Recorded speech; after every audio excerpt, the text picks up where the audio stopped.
Chapter 33 of Fuzzy Mud. Frankengerms. The man who rescued Tamaya did find out soon enough. The whole world found out about the mud. Within hours of the children's rescue, everyone who had been involved in the search began showing signs of the rash: redness, small bumps, a tingling sensation. By the next morning, many of these bumps had turned into blisters, and people awoke to find a mysterious powder the color of their skin on their bed sheets. As it turned out, the powder was their skin, or what was left of it after the mutated ergonyms ate the good parts.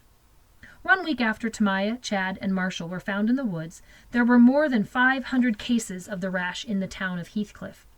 After 2 weeks, the number had grown to 15,000. Many people didn't seek treatment until it was too late. One of the most insidious things about the rash was that there was no pain, just a mild tingling sensation. Normally, nerve cells send a pain message to the brain, but the microorganisms ate through the portion of the cell that transmits the message. It was like a telephone line had been cut. The nerve cells were screaming, "Help! Alert! Danger!" but the brain never got the message. About the same time that Tamaya, Marshall, and Chad were being loaded into an ambulance, the searchers found the dead body of a person who had been living in the woods. A man with a very long beard. The 3 lost children were rushed to Heathcliff Regional Hospital. Samples of the mud were taken from Tamaya's hair and clothes and sent to the Centers for Disease Control and Prevention in Atlanta, and to the National Institutes of Health in Bethesda, Maryland. Photos of her hand and arm, as well as Chad's face, were emailed to those agencies as well. The doctors at the hospital searched the medical books and internet, but could find no record of this type of rash. There was no known cure. The best they could do for Tamaya was to keep her extremely clean. She was thoroughly washed, her hair was cut off, and her head was shaved, and for the next few weeks she was given round-the-clock sponge baths. Every 2 hours, morning, noon, and night, a nurse would wash her with rubbing alcohol. After each bath, she had to rinse her mouth with a special mouthwash. It stung and tasted terrible, and she had to keep it in her mouth for a minute before they allowed her to spit it out. She didn't mind one bit. It tasted strong.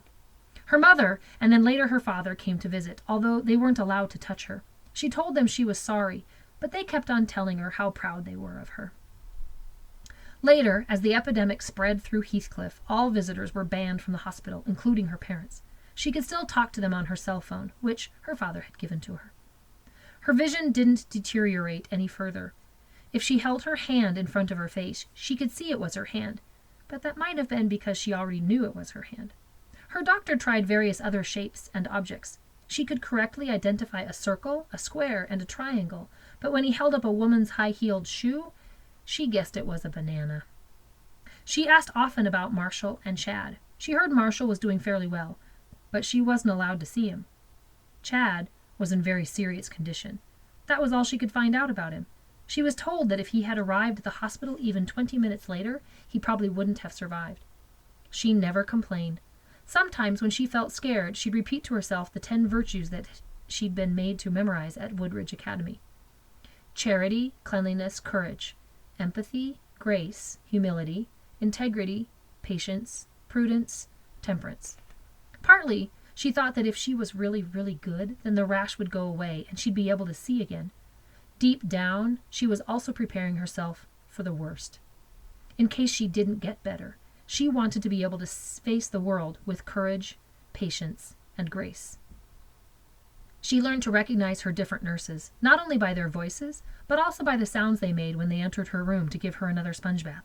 Everyone continued to assure her that the best scientists in the country were working on a cure. Everyone acted so calm and reassuring around her.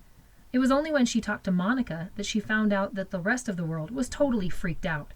"The Fuzzy Mud's everywhere," Monica told her. "Schools closed. Not just Woodridge, all schools. No one goes outside. I'm not even supposed to talk to you because my mom's afraid the Frankengerms will come through the phone."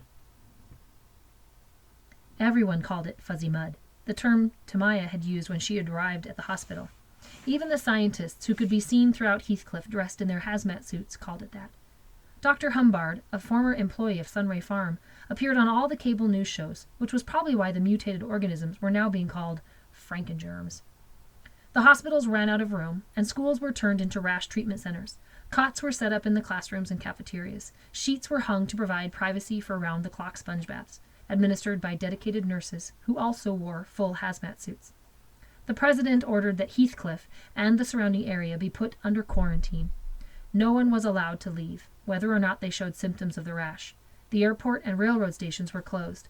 The Pennsylvania National Guard patrolled the roads and highways.